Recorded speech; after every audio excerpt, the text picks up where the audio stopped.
Hey there guys and gals, thanks for dropping by. Today I've got a video I think some more of you will appreciate, less about what build can carry you through games, but the mindset and techniques you can use to push the boulder up the mountain.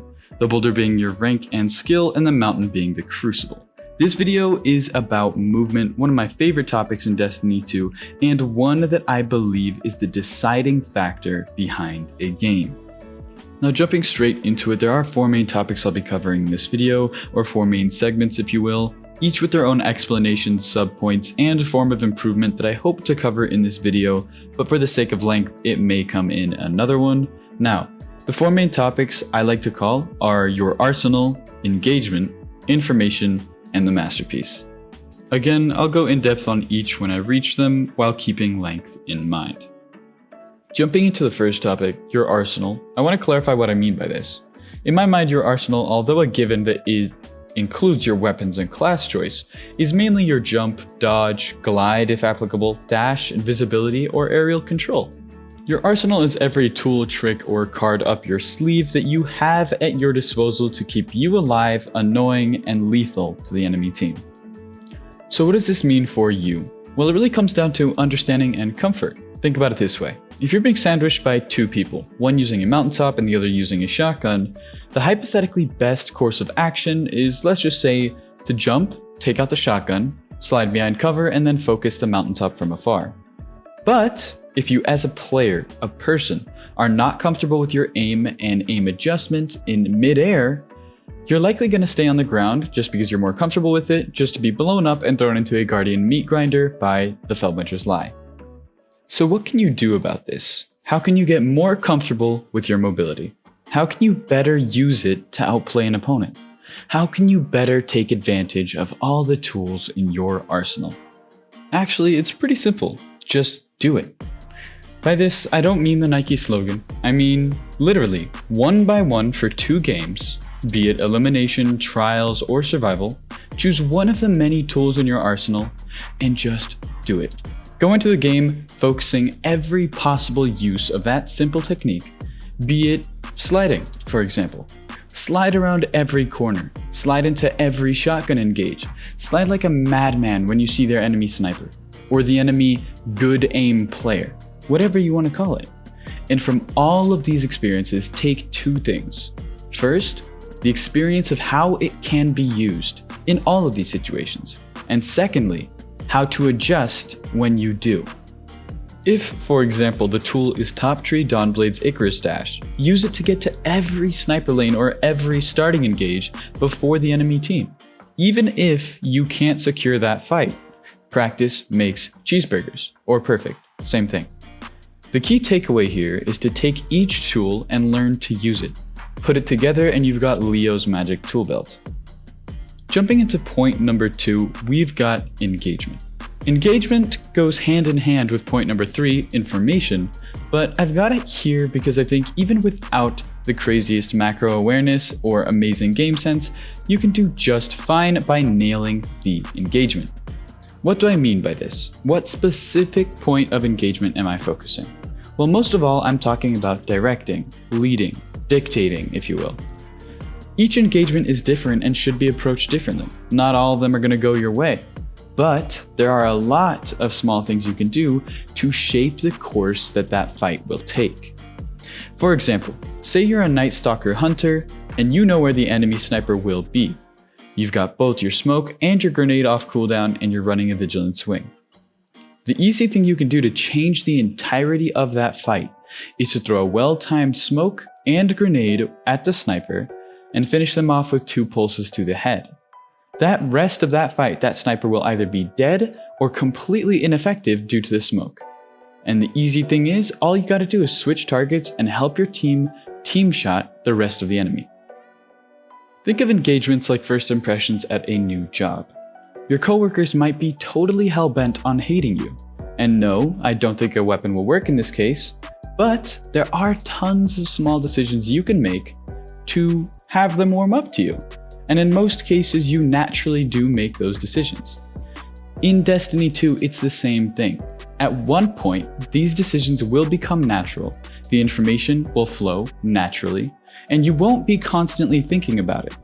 And this is a point I will emphasize later: never overthink. A lot of other YouTubers use the term tunnel vision, and although that is a good way of putting it, I really don't think it emphasizes the true scope of overthinking. In Destiny 2, I don't think just tunnel vision stops you from playing well. You can tunnel vision on sniping and actually do okay, as long as your team is focusing the rest. But when I say overthinking, I see a lot of players constantly thinking about their aim in one of the matches. And they miss a few shots, and for the rest of the game they're telling themselves either A, their aim sucks, or B, it's going to get better, or C, they're not warmed up yet. But the correlation between all three of those facts is that they're still thinking about it. And instead of focusing on where they are on the minimap, or where the enemy is, what their minimap is telling them, how many lives they have, they're focused on how many shots they just missed in that fight. And even while in the fight, they will overthink that point. This is just the example of aim, but it can go as far as movement, super, kills, KDA, rank, anything. In Destiny 2, in any PvP game, you want to clear your head. And this doesn't mean tell yourself not to think. It means to sit there and play the game. Take information in as it comes. Think a little bit ahead if you feel like you're good at it, but don't try to judge every action you make unless you're recording it and you want to look at it later. Sorry, I got off point there for a second, but I think it's a really important point to make, and without it, this video would be a load of bull. Now, getting back to engagement, I'd say to just consider, and only consider this every now and then, don't think this far every time, but is the enemy team showing any patterns? If the sniper goes to the same sniper lane every start of every round, it's pretty simple. Make him or her uncomfortable. Use a super if you have to, a smoke or a grenade, whatever you need to do to make it hard for them to kill you while separating the enemy team or taking them out one by one. Now we move into topic number 3, information. Information is a broad topic, but the points I suggest you amazing people focus on are map awareness, pattern detection, minimap understanding, and in my opinion, most important of all, engagement or fight or flight range. All of these techniques for processing information are important, and they come together to form a symphony of well-orchestrated plays. But it's absolutely crucial to, when considering everything else, understand your own advantages and downfalls. This means class abilities, jump, dodge, etc. Exotics, weapons, all of that. What I mean by this is you can alter the final verdict of the entire match simply by playing in your optimal battlefield. Say you're using a hand cannon and a sniper, and you've used them both enough to feel about when the hand cannon's range falls off, or even the sniper's. With that in mind, you should most likely be playing that pair completely different from a shotgun hand cannon combo. A nearby flashing radar while using a sniper will probably mean something completely different for you than if you were using a shotgun. With a sniper, it'll probably mean that the enemy is too close, whereas if you're using a shotgun, it would mean it's time to go ham. Now, keeping that in mind, this is exactly what I meant by the fight or flight range. You want to be the dictator on the battlefield. Take what I said on the engagement section and do that. You be the boss. Make the enemy do what you need them to do to be in your range. There is no unspoken rule telling you to take every fight, so don't. Run away, get in range, get close enough that your hand cannon has full damage, get a buff, get memento mori, whatever you need. Use it, kill the enemy, reset, and do it again. That's all you need to know when it comes to knowing your own range. Play with the weapon enough to feel when the damage drop-off will happen, or when the inaccuracies are too high for you to use it at that range in the case of an SMG or a auto rifle.